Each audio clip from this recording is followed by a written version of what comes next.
La ruta de la creencia.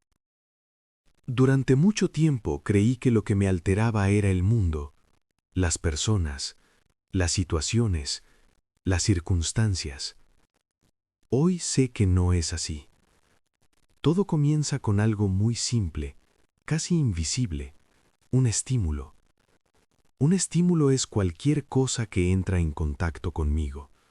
Una palabra, un mensaje, una mirada, un recuerdo, incluso un pensamiento que aparece sin que yo lo haya llamado. El estímulo no tiene intención, no viene a hacerme daño ni a salvarme, solo aparece. Pero yo, durante años, le di demasiado poder. Creí que ciertas palabras me hacían enojar, que ciertas personas me hacían sentir menos, que ciertas situaciones me obligaban a reaccionar. Y ahí está el primer error, culpar al estímulo. El estímulo es neutro, no tiene carga emocional propia. La carga aparece después. Piénsalo así. Dos personas pueden recibir el mismo estímulo y reaccionar de formas completamente distintas. La misma frase, el mismo silencio, la misma pérdida. Si el estímulo fuera el problema, todos reaccionaríamos igual, pero no lo hacemos. Entonces entendí algo incómodo. El estímulo solo toca la puerta, pero soy yo quien decide si abre. Hay estímulos externos, los que vienen del mundo, personas, noticias, ruido, exigencias, y hay estímulos internos, mucho más poderosos, recuerdos, imágenes mentales, diálogos internos. A veces nadie me dijo nada, pero mi mente ya estaba reaccionando. Aquí viene algo importante. No tengo control sobre qué estímulos aparecen, pero sí puedo entrenar mi conciencia de entrada. Aprender a notar el momento exacto en el que algo entra en mí, antes de la emoción, antes de la historia, antes de la reacción. Ese pequeño instante es el inicio de la libertad. Cuando empiezo a observar los estímulos en lugar de pelear con ellos, dejan de dominarme. Ya no necesito huir, ni atacar, ni justificarme. Solo observo. Y en esa observación, algo cambia. Hoy ya no digo, esto me hizo sentir así.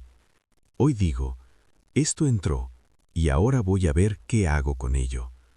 Porque la vida siempre va a lanzar estímulos, no es negociable, pero la forma en que los dejo pasar, sí lo es.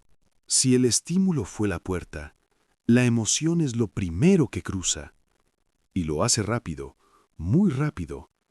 Antes de que piense, antes de que explique, antes de que entienda. Durante años intenté controlar mis emociones como si fueran pensamientos mal formulados. Quería convencerlas, discutir con ellas, hacerlas entrar en razón. No funcionó, porque la emoción no razona. La emoción reacciona. La emoción es biología en movimiento. Es el cuerpo activándose para sobrevivir. Un latido que se acelera, un nudo en el estómago, una presión en el pecho, un impulso de huir, atacar o quedarme quieto. Eso es una emoción. No es una opinión, no es un defecto, no es debilidad, es información corporal. Aquí entendí algo clave. La emoción aparece sin pedir permiso, igual que el estímulo. No la elijo, no la fabrico, no la controlo. Pero durante mucho tiempo la juzgué. Me decía, no debería sentir esto está mal, otra vez lo mismo. Y ese juicio solo agregaba más tensión al cuerpo. La emoción no necesita aprobación, necesita espacio. Cuando le doy espacio, no se queda a vivir conmigo. Cuando la reprimo, cuando la niego, cuando la dramatizo, ahí sí se queda. La emoción es breve por naturaleza, dura segundos, a veces minutos. Lo que la vuelve pesada es lo que hago después. Pero eso viene más adelante en la ruta. Por ahora quédate con esto. Sentir no es fallar. El cuerpo no se equivoca. El cuerpo avisa, la ansiedad avisa, el enojo avisa, el miedo avisa. El problema no es sentir, el problema es no escuchar. Cuando empecé a observar mis emociones sin etiquetarlas como buenas o malas, algo cambió. Ya no me preguntaba ¿por qué soy así?, sino ¿qué está intentando decir mi cuerpo? Y esa pregunta abre conciencia. Hoy entiendo que la emoción es el puente entre el estímulo y la historia que me cuento. Si aprendo a quedarme ahí, en la sensación corporal, sin correr a interpretarla, empiezo a recuperar poder. No para eliminar la emoción, sino para no ser arrastrado por ella. Si llegaste hasta aquí, ya sabes algo importante. El estímulo aparece, la emoción reacciona.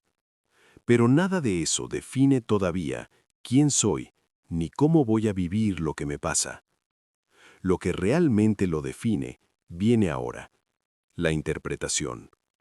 La interpretación es la historia que mi mente construye para explicar lo que mi cuerpo sintió.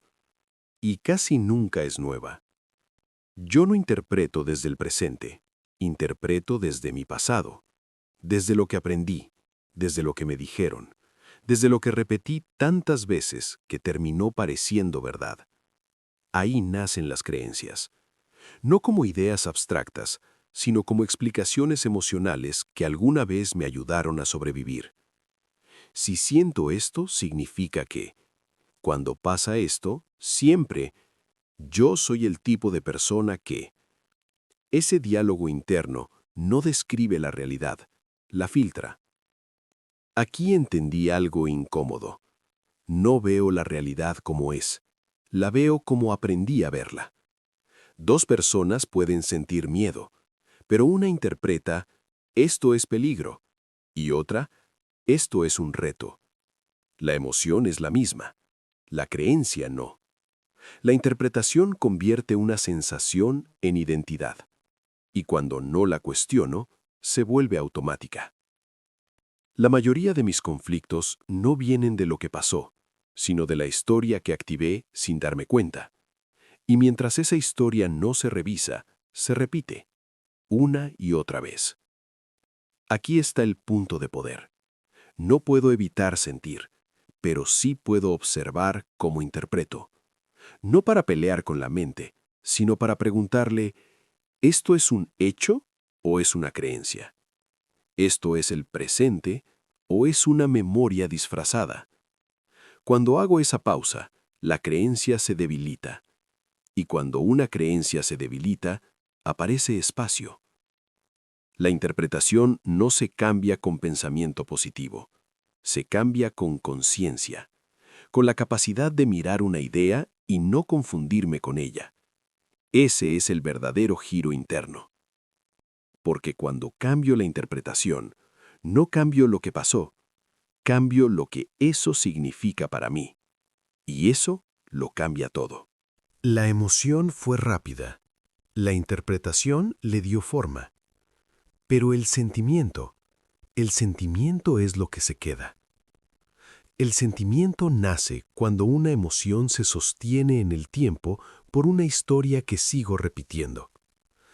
La emoción fue un instante. El sentimiento se vuelve clima interno. Aquí entendí algo clave. Yo no vivo dentro de emociones, vivo dentro de sentimientos. No camino con enojo puro, camino con resentimiento. No vivo en miedo inmediato, vivo en preocupación. No estoy triste por un momento, cargo melancolía. El sentimiento es emoción más interpretación sostenida. Y cuando no lo noto, empieza a mezclarse con mi identidad. De pronto, no digo, estoy sintiendo esto, sino, yo soy así. Ahí es donde el peso mental aparece. No pesa el estímulo, no pesa la emoción, pesa el sentimiento no resuelto. Es como cargar una mochila invisible todo el día. El cuerpo lo sabe. Hombros tensos, respiración corta, mandíbula apretada. cansancio sin causa aparente. El sentimiento no es solo mental, es corporal. Aquí entendí que el cuerpo no distingue entre pasado y presente cuando el sentimiento sigue activo. Para el cuerpo, todo sigue ocurriendo. Durante años intenté cambiar mis sentimientos pensando diferente. No funcionó, porque el sentimiento no se disuelve con ideas, se disuelve cuando dejo de alimentar la historia. Cuando observo el sentimiento sin explicarlo, sin justificarlo, sin defenderlo, solo sintiéndolo como sensación corporal. Ahí pasa algo importante. El sentimiento empieza a perder fuerza, no porque lo ataque, sino porque ya no lo sostengo. Y cuando el sentimiento se debilita, la mente deja de repetir. Ese es el alivio real. Hoy ya no busco sentirme bien todo el tiempo. Busco no quedarme atrapado en lo que siento, porque sentir es humano, pero cargar es opcional. Hasta aquí, nada de lo que ocurrió fue una decisión consciente. El estímulo apareció. La emoción reaccionó. La interpretación construyó una historia. El sentimiento se quedó. Pero ahora sí aparece una elección. La respuesta. La respuesta es lo que hago con todo lo anterior. No es lo que siento, es lo que decido hacer a pesar de lo que siento. Aquí entendí algo fundamental. Mi carácter no se define por mis emociones, se define por mis respuestas. Puedo sentir miedo y aún así avanzar. Puedo sentir enojo y aún así guardar silencio. Puedo sentir tristeza y aún así cumplir. La respuesta es acción o ausencia de acción, y ambas hablan de mí. Durante mucho tiempo me justifiqué con lo que sentía. Es que estaba muy alterado, es que así soy yo, es que me detonaron. Hoy sé que eso no es honestidad, es delegar mi poder. Sentir no me quita responsabilidad, me da información. La responsabilidad empieza cuando elijo qué hacer con ella. La respuesta puede ser automática o consciente. La automática es la repetida, la aprendida, la que ya conozco. La consciente requiere pausa. Y la pausa no es debilidad, es dominio. Un segundo de pausa entre el sentimiento y la acción puede cambiar una vida. Aquí es donde entreno mi carácter. No en momentos grandes, sino en decisiones pequeñas. Lo que digo, lo que callo, lo que pospongo, lo que enfrento. El carácter se forma en lo cotidiano. Hoy entiendo que responder no siempre es reaccionar. A veces la mejor respuesta es no alimentar el ciclo, no discutir, no explicar de más, no demostrar nada, solo actuar alineado con lo que quiero construir. La respuesta deja huella, y esa huella es la que la mente registra después. Eso nos lleva al siguiente punto, la memoria. El lugar donde todo lo vivido se guarda y se repite. Nada de lo que vivimos se pierde.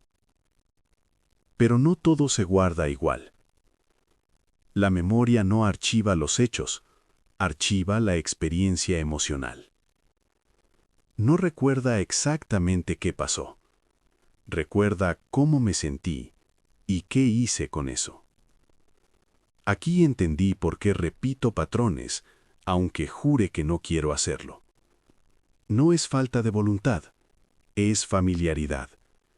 El cerebro prefiere lo conocido antes que lo correcto. Si una respuesta ya fue usada, si una interpretación ya fue probada, la memoria la refuerza. No porque sea buena, sino porque es predecible. Cada vez que repito una respuesta, la ruta se hace más rápida, menos estímulo, menos conciencia, más automático. Eso es la repetición inconsciente. Y mientras no la vea, seguiré viviendo versiones distintas de la misma historia. La memoria emocional no se reescribe pensando distinto, se reescribe viviendo distinto. con una respuesta nueva frente a un estímulo viejo. Ahí el cerebro se detiene. Ahí aprende. Por eso el cambio incomoda, porque le pide a la memoria registrar algo que no reconoce. Pero esa incomodidad es señal de actualización. Aquí aparece algo importante, la repetición consciente. No repetir por impulso, sino elegir conscientemente una nueva forma de responder hasta que se vuelva natural. No es rápido, no es mágico, es entrenamiento, pero funciona.